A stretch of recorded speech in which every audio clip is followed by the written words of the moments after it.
ನನ್ನೆಲ್ಲ ಪ್ರೀತಿಯ ವೀಕ್ಷಕರಿಗೆ ನಮಸ್ಕಾರ. ಯೂತ್ ಮೋಟಿವೇಶನ್ಸ್ ಕನ್ನಡ ಚಾನೆಲ್ಗೆ ನಿಮಗೆಲ್ಲರಿಗೂ ಪ್ರೀತಿಯ ಸ್ವಾಗತ. ಶ್ರೀ ಕೃಷ್ಣ ಜನ್ಮಾಷ್ಟಮಿಯ ಹಾರ್ದಿಕ ಶುಭಾಶಯಗಳು. ಜೀವನದ ಸಂದೇಶ ನಿಮಗಾಗಿ. ಈ ಜೀವನ ಎನ್ನುವುದು ಪೈಪೋಟಿಯಲ್ಲ. ನಮ್ಮ ಬದುಕನ್ನು ನಾವೇ ಅನುಭವಿಸುತ್ತಾ ಖುಷಿ ಪಡಬೇಕೇ ವಿನಃ ಇನ್ನೊಬ್ಬರ ಸಂತೋಷವನ್ನು ನೋಡಿ ಇರುವ ಸುಖವನ್ನು ಕಳೆದುಕೊಳ್ಳಬಾರದು. ಜೀವನದಲ್ಲಿ ಆದಷ್ಟು ಸಂತೋಷದಿಂದಿರಲು ಪ್ರಯತ್ನಿಸಿ. ಇನ್ನು ಎಷ್ಟು ಸಮಯ ಉಳಿದಿದೆ ಎನ್ನುವುದು ಯಾರಿಗೂ ಗೊತ್ತಿಲ್ಲ. ಇಲ್ಲಿ ಎಲ್ಲರೂ ಕಾಣದ ಕೈಗೊಂಬೆಗಳು ಮಾತ್ರ. ಮಾನಸಿಕ ಬಲಹೀನ ಸೇಡನ್ನು ತೀರಿಸಿಕೊಳ್ಳುತ್ತಾನೆ. ಶಕ್ತಿಶಾಲಿ ಅತಿ ಬೇಗ ಕ್ಷಮಿಸಿಬಿಡುತ್ತಾನೆ. ಬುದ್ಧಿವಂತ ಮರೆತೇ ಬಿಡುತ್ತಾನೆ. ನೀನು ಶಕ್ತಿಶಾಲಿ ಬುದ್ಧಿವಂತನಾಗು. ಎಲ್ಲರ ತಪ್ಪುಗಳನ್ನು ಕ್ಷಮಿಸಿಬಿಡು ಮತ್ತು ಮರೆತು ಬಿಡು. ನೀನು ಒಳ್ಳೆಯ ಮಾರ್ಗದಲ್ಲಿಯೇ ಸಾಗುತ್ತಿದ್ದೇನೆ ಎಂಬ ಆತ್ಮವಿಶ್ವಾಸ ಇದ್ದರೆ ಬೇರೆಯವರ ಮಾತಿಗೆ ತಲೆ ಕೆಡಿಸಿಕೊಳ್ಳಬೇಡ. ನಿನ್ನಷ್ಟಕ್ಕೆ ನೀನು ಮುನ್ನುಗ್ಗು. ಹೇಗಿದ್ದರೂ ಜನ ಆಡಿಕೊಳ್ಳುತ್ತಾರೆ. ಆ ಮಾತುಗಳನ್ನು ಲೆಕ್ಕಿಸದೆ ಮುಂದೆ ಸಾಗು. ಮುಂದೊಂದು ದಿನ ಆ ಜನರೇ ನಿನಗೆ ಶರಣಾಗತಿ ಆಗುತ್ತಾರೆ.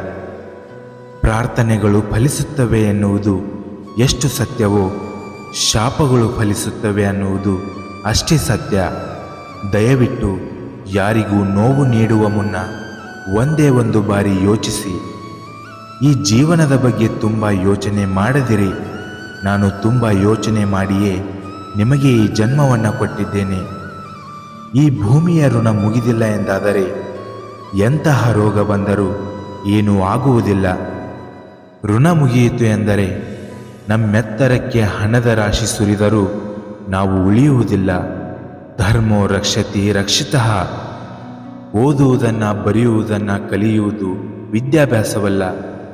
ವಿವೇಕವನ್ನು ಕಲಿಸುವುದೇ ನಿಜವಾದ ವಿದ್ಯಾಭ್ಯಾಸ. ಎದುರಾಳಿ ಎಷ್ಟೇ ಒಳ್ಳೆಯವನಾಗಿದ್ದರೂ ಆತ ಒಳ್ಳೆಯ ಧರ್ಮದ ಪಕ್ಷದಲ್ಲಿದ್ದರೆ ಆ ಧರ್ಮವೇ ಅವನನ್ನು ಕಾಪಾಡುವುದು. ಒಂದು ವೇಳೆ ಅವನು ಅಧರ್ಮದ ಪಕ್ಷದಲ್ಲಿದ್ದರೆ ಸೋಲಲೇಬೇಕು. ಇಲ್ಲದಿದ್ದರೆ ಧರ್ಮ ಸೋಲುತ್ತದೆ, ಅಧರ್ಮ ಗೆಲ್ಲುತ್ತದೆ. ನಿಮ್ಮಲ್ಲಿರುವುದನ್ನು ಕೊಟ್ಟು ನೋಡಿ. ನಿಮ್ಮಂತಹ ಶ್ರೇಷ್ಠ ವ್ಯಕ್ತಿ ಯಾರೂ ಇಲ್ಲ. ಕೊಟ್ಟಿರುವುದನ್ನು ಮರಳಿ ಕೇಳಿ. ನಿಮ್ಮಂತಹ ದುಷ್ಟ ವ್ಯಕ್ತಿ ಯಾರೂ ಇರುವುದಿಲ್ಲ. ಇದು ಇವತ್ತಿನ ವಾಸ್ತವವಾಗಿದೆ. ಇನ್ನೊಬ್ಬರ ತುಳಿತಕ್ಕೆ ಸಿಗದೆ ಆಡಿಕೊಳ್ಳುವವರ ಬಾಯಿಗೆ ತುತ್ತಾಗದೆ ಯಾರೂ ಬೆಳೆದಿಲ್ಲ. ಮನುಷ್ಯ ಒಳ್ಳೆಯವನಾಗಿದ್ದರೂ ಮಾತನಾಡುತ್ತಾರೆ, ಕೆಟ್ಟವನಾಗಿದ್ದರೂ ಮಾತನಾಡುತ್ತಾರೆ. ಎಲ್ಲರೂ ಎಲ್ಲರಿಗೂ ಒಳ್ಳೆಯವರಾಗಲು ಹೇಗೆ ಸಾಧ್ಯ?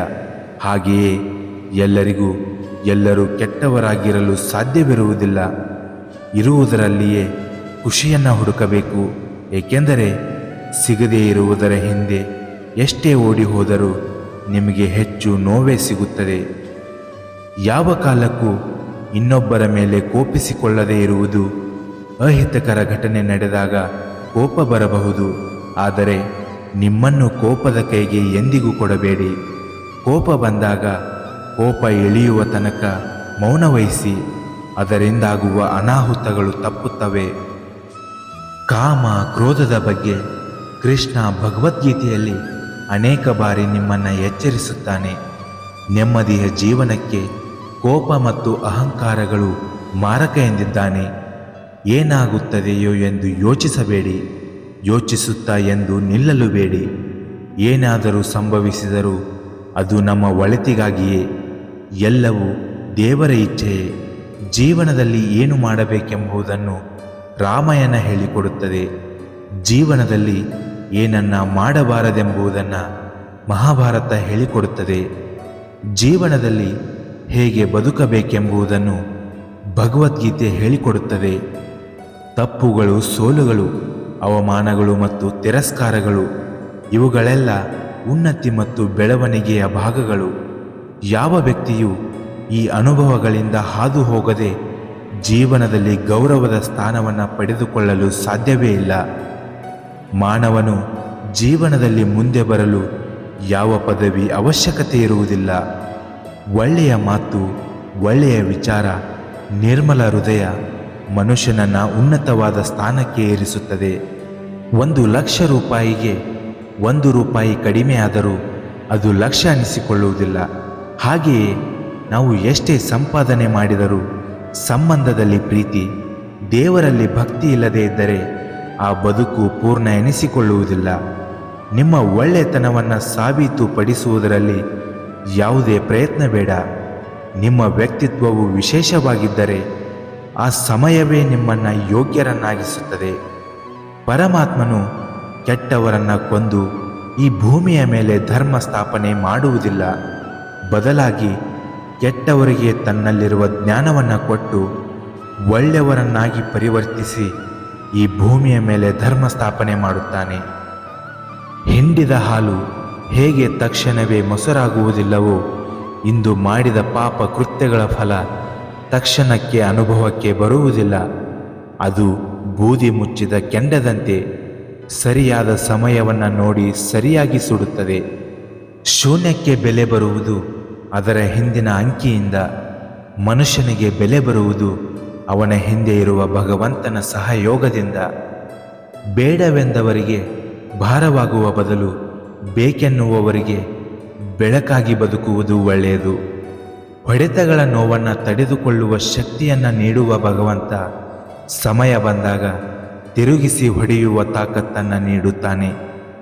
ಯಾರ ಬಾಳು ಬಾಳಲಾರದಷ್ಟು ಕಷ್ಟವಲ್ಲ, ಹಾಗೆಯೇ ಕನಿಷ್ಠವೂ ಅಲ್ಲ. ಬಾಳಿನಿಂದ ಓಡಿ ಹೋಗಬೇಡಿ, ಅದನ್ನು ಎದುರಿಸಿ ಅದನ್ನೇ ಬಾಳಿ. ಆಗ ಕಷ್ಟಗಳು ತಾನಾಗಿಯೇ ಹಿಂದೆ ಸರಿಯುತ್ತವೆ. ಈ ಕೊಳಲನ್ನು ನೋಡಿ ಮನುಷ್ಯ ಕಲಿಯುವುದು ಬಹಳ ಇದೆ.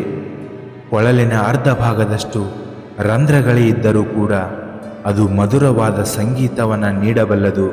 ಹಾಗೆಯೇ ಮನುಷ್ಯನು ತನಗೆ ಬರುವ ಕಷ್ಟಗಳನ್ನು ಎದುರಿಸಿ ನಗು ನಗುತ್ತಾ ಬದುಕುವುದನ್ನು ಕಲಿಯಬೇಕು. ತೊಂದರೆಗಳಿಗೆ 2 ಪ್ರಮುಖ ಕಾರಣಗಳಿವೆ. ಮೊದಲನೆಯದು ನಾವು ಕೆಟ್ಟವರ ಮೇಲೆ ನಂಬಿಕೆ ಇಡುವುದು, ಇನ್ನೊಂದು ಒಳ್ಳೆಯವರ ಮೇಲೆ ಸಂಶಯ ಪಡುವುದು. ದೇವರು ತಡ ಮಾಡಿದರೂ ನ್ಯಾಯವನ್ನೇ ಮಾಡುತ್ತಾನೆ, ಅನ್ಯಾಯವನ್ನು ಮಾಡುವುದಿಲ್ಲ. ತಡವಾಗುವುದರ ಹಿಂದೆ ಅದ್ಭುತಗಳು ನಡೆಯುತ್ತವೆ, ಕಾದು ನೋಡಬೇಕಷ್ಟೇ. ಯಾವ ವ್ಯಕ್ತಿಯು ತನ್ನ ಜೀವನದುದ್ದಕ್ಕೂ ಕೆಟ್ಟದ್ದನ್ನು ನೋಡಿರುತ್ತಾನೋ ಅವನು ಎಂದಿಗೂ ಯಾರಿಗೂ ಕೆಟ್ಟದ್ದನ್ನು ಬಯಸುವುದಿಲ್ಲ. ಸತ್ಯದ ದಾರಿ ಹಿಡಿದವರು ಸ್ವಲ್ಪ ನೋವು ಅನುಭವಿಸಿದರೂ ಕೂಡ ಕೊನೆಯಲ್ಲಿ ನೆಮ್ಮದಿಯಿಂದ ಇರುತ್ತಾರೆ. ಅಸತ್ಯ ದಾರಿ ಹಿಡಿದವರು ಜೀವನದುದ್ದಕ್ಕೂ ನೆಮ್ಮದಿಯಿಂದ ಇದ್ದರೂ ಕೊನೆ ಘಳಿಗೆಯಲ್ಲಿ ನರಕವನ್ನು ಅನುಭವಿಸಿ ಮುಕ್ತಿಯಿಂದ ಶಾಶ್ವತರಾಗಿ ವಂಚಿತರಾಗುತ್ತಾರೆ. ಕಾಲ ಯಾವತ್ತೂ ಕೂಡ ಒಂದೇ ರೀತಿ ಇರುವುದಿಲ್ಲ. ಇವತ್ತು ಸೋತವರು ನಾಳೆ ಗೆದ್ದೇ ಗೆಲ್ಲುತ್ತಾರೆ. ಅದೇ ಧರ್ಮ. ಕೃಷ್ಣನನ್ನು ನಂಬಿ ಮೋಸ ಹೋದವರು ಈ ಜಗತ್ತಿನಲ್ಲಿ ಯಾರೂ ಇಲ್ಲ. ಎಲ್ಲರೂ ಹೇಳಿ, ಕೃಷ್ಣ ಎಂದರೆ ಪರಮಾತ್ಮ, ಶ್ರೀಕೃಷ್ಣ ಒಂದೇ ಜಗದ್ಗುರು. ಇನ್ನಷ್ಟು ಹೆಚ್ಚಿನ ಮೋಟಿವೇಶ್ನಲ್ ವಿಡಿಯೋಗಳಿಗಾಗಿ ನಮ್ಮ ಯೂತ್ ಮೋಟಿವೇಶನ್ಸ್ ಕನ್ನಡ ಚಾನೆಲನ್ನು ಲೈಕ್ ಮಾಡಿ, ಸಬ್ಸ್ಕ್ರೈಬ್ ಮಾಡಿ ಹಾಗೂ ಬೆಲ್ ಐಕಾನ್ ಮೇಲೆ ಕ್ಲಿಕ್ ಮಾಡಿ. ಧನ್ಯವಾದಗಳು. ಜೈ ಹಿಂದ್, ಜೈ ಕರ್ನಾಟಕ ಮಾತೆ.